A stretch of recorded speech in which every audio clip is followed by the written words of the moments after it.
Magaalaa Finfinneetti haala kanaan dura baratamee hin beekne sirreeffamni taarifa geejjibaa haaraan boru irraa eegalee hojiirra kan oolu yoo ta'u, kunis minibaasota, otoobisoota giddugaleessaa akka haayijarii fi qixqitii akkasumas otoobisoota gurguddoo hunda kan dabalatudha.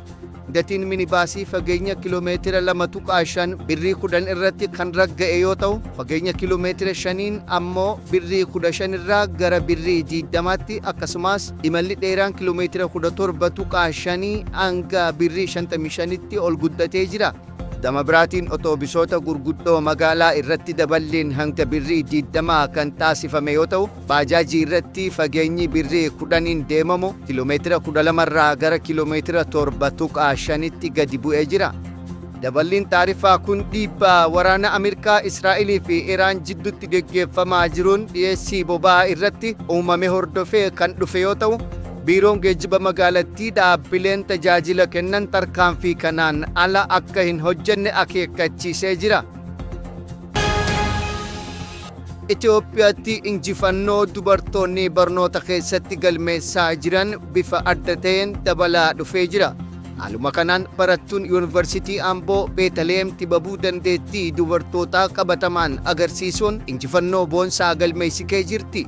Milkaa'inni isii kun dandeettii dubartoonni gama barnootaatiin qaban kan mirkaneessuu fi guddina dandeettii barattoota dubartootaa kan mul'isudha. Beetaleem barnoota isii qabxii guutuu CGPA 4 fiduun xumuruun sadarkaa biyyaalessaatti badhaafamtuu waancaa fi meedaaliyaa ta'uu dandeessee jirti. Qabxii fiduun danda'amu hundaa 4 cufuun olaantummaa gonfattee kan jirtu barattuun kun shamarranis yeroo carraa kan dhiirota kamuu waliin ixa dorgomuu fi hooggansa barnootaa irratti milkaa'uu akka danda'an fakkeenya gaarii taatee jirti.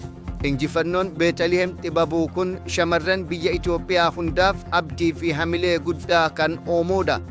Beetaleem moodela shamarranii ta'uun ol fuudhamtee kan mul'atte yoo ta'u, olaantummaa dubartootaa mirkaneessuun seenaa haaraa hojjettee jirti.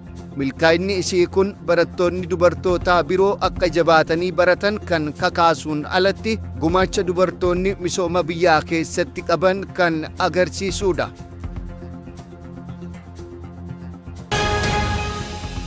Naannoon Gaambeellaa ji'oota 7 dabran qofa keessatti oomisha warqee irratti guddina ajaa'ibaa akka 100 keessaa 35 ta'e galmeessanii jiru. Warqee qulqullaa'ee kiiloogiraamii 4,488 ol oomishuu danda'anii jiru. Milkaa'inni kun galma naannichi jalqaba irratti kaa'ate kiiloogiraama 998 kan caalu yoo ta'u, damee albuuda Itoophiyaa keessatti akka raajii guddaatti ilaalamee jira. Daballiin kun kan dhufe hordoffii mootummaan taasisuun fooyya'uu deeggarsa teeknikaa cimaa fi xiyyeeffannoo industirii albuudaa irratti kennameen akka ta'e eeramee jira. Guddinni oomisha naannoo Gaambeellaa kun yeroo gatiin warqee addunyaa sababa waldhabdee ji'oopolotikaaliidhaan ol ka'etti dhufuun isaa faayidaa dinagdee biyyattii dachaan dabalee jira. Waggaa tokko keessatti gatiin warqee doolaara 2,800 fi 58 irraa gara doolaara 5,170 olitti kan guddate yoo ta'u, kunis galii Itoophiyaan alergii irraa argattu waggaa tokko keessatti doolaara miliyoona 500 gadi ture gara doolaara biliyoona 3.5tti akka ol guddatu taasisee jira.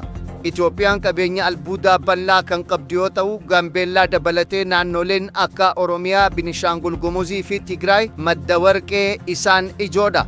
Oomishni naannoo Gaambeellaa keessatti mala aadaa fi ammayyaatiin baafamaa jiru kun dameen albuudaa guddina dinagdee biyyaatiif sochoostuu ijoo ta'uu isaa mirkaneessee jira. Milkaa'inni kun misooma biyyaalessaatiif abdii guddaa kan uumu yoo ta'u, dandeettii Itoophiyaan damee kanaan qabdu addunyaatti agarsiisee jira. Atileetiin Itoophiyaa Footeen Tasfaayee maaraatoonii Baarseloonaa irratti dorgommii dandeettii olaanaa agarsiisan sa'aatii 2 daqiiqaa 10 fi sekondii 53tti xumuruun injifatee jira. Da'umsi isaa kun bara kana saffisa maaraatoonii addunyaa irratti sadarkaa 2ffaarratti kan isa kallattii yoo ta'u, rikoordii koorsii sanaas fooyyessuu danda'ee jira. Milkaa'inni kun Footeen atileetota fageenya dheeraa beekamoo jidduutti adda dureen akka eeramu isa taasisee jira.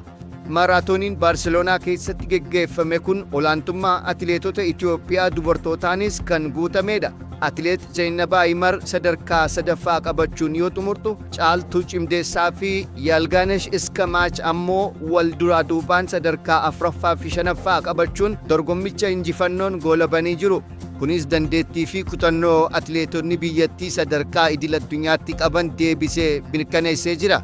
Sagantaan kun dandeettii addaa atileetota Itoophiyaa calaqqisiisuu bira dabree hambaa boonsaa biyyattiin fiigicha fageenya dheeraa irratti qabduuf galmee milkaa'inaa biraa dabalanii jiru.